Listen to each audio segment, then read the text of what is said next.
नमस्कार मित्रमंडळींनो, आजच्या 23 जुलै 2026च्या संजय गांधी निराधार योजना संदर्भातील सर्व महत्त्वाचे अपडेट्स घेऊन आपण पुन्हा एकदा आलेलो आहोत.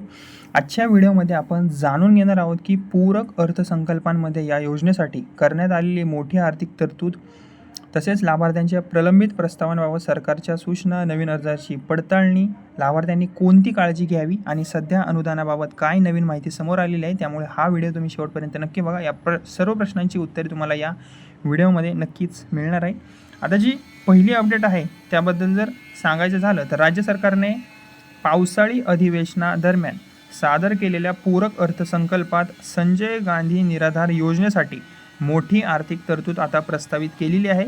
उपलब्ध माहितीनुसार या योजनेतील दिव्यांग आणि सर्वसाधारण लाभार्थ्यांसाठी सुमारे 1874.38 कोटींची तरतूद आता करण्यात आलेली आहे आणि या तरतुदीमुळे योजनेच्या निधीला बळ मिळण्याची अपेक्षा व्यक्त केली जात असून पात्र लाभार्थ्यांना नियमित अनुदान वितरणासाठी मदत होण्याची जास्त शक्यता आहे. ओके, आता जी दुसरी अपडेट आहे ती म्हणजेच की सामाजिक न्याय व विशेष सहाय्य विभागाने जिल्हा प्रशासनाला प्रलंबित प्रस्ताव लवकर निकाली काढण्याच्या सूचनासुद्धा दिल्याची माहिती आता समोर आलेली आहे. ओके, आणि यासोबतच पात्र लाभार्थ्यांना अनुदानाचे हप्ते जे आहेत ते वेळेत वितरित करण्यावरही आता भर देण्यास सांगण्यात आलेला आहे.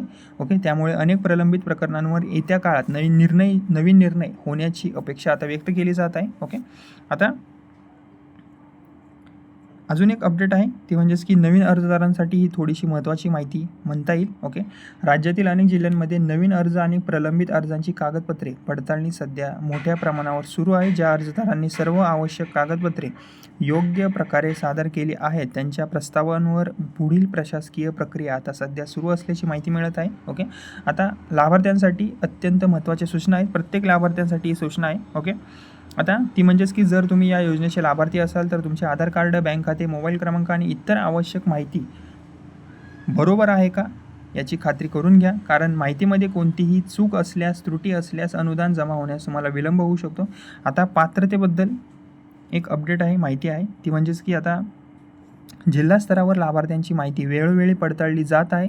जर एखादा लाभार्थी अपात्र असल्याचे आढळले किंवा चुकीची माहिती दिल्याचे समोर आले तर संबंधित प्रकरणावर नियमानुसार कारवाई केली जाऊ शकते. म्हणून अर्ज करताना किंवा माहिती तुमची बरोबर करताना सर्व तपशील अचूक देणे अत्यंत आवश्यक आहे. ओके, आता नवीन अर्ज करू इच्छिणाऱ्यांसाठी थोडीशी महत्त्वाची माहिती आहे. ज्या पात्र नागरिकांनी अद्याप संजय गांधी निराधार योजनेसाठी अर्ज केलेला नाही आहे त्यांनी आवश्यक कागदपत्रांसह संबंधित तहसील कार्यालय किंवा समाज कल्याण विभागाशी संपर्क साधून अर्ज प्रक्रिया पूर्ण करून घ्यावी. कागदपत्रे पूर्ण आणि योग्य असल्यास प्रस्ताव मंजुरीची जी प्रक्रिया आहे ती तुमचीच अधिक वेगाने होऊ शकते. ओके, आता 22 जुलै 2026 पर्यंत उपलब्ध अधिकृत माहितीनुसार संजय गांधी निराधार योजनेच्या मासिक अनुदानाच्या रकमेत कोणताही अजून तरी नवीन बदल किंवा वाढ जाहीर करण्यात आलेली नाही आहे. त्यामुळे लाभार्थी मंडळींनी फक्त आणि फक्त अधिकृत माहितीलाच थोडं प्राधान्य द्यावे. ओके, आणि लाभार्थ्यांनी वेळोवेळी आपल्या अर्जाची स्थिती तपासत राहावी. बँक खाते आणि आधार लिंक असल्याची खात्री करावी. आवश्यक कागदपत्रेसुद्धा अद्ययावत ठेवावीत, अपडेट ठेवावी.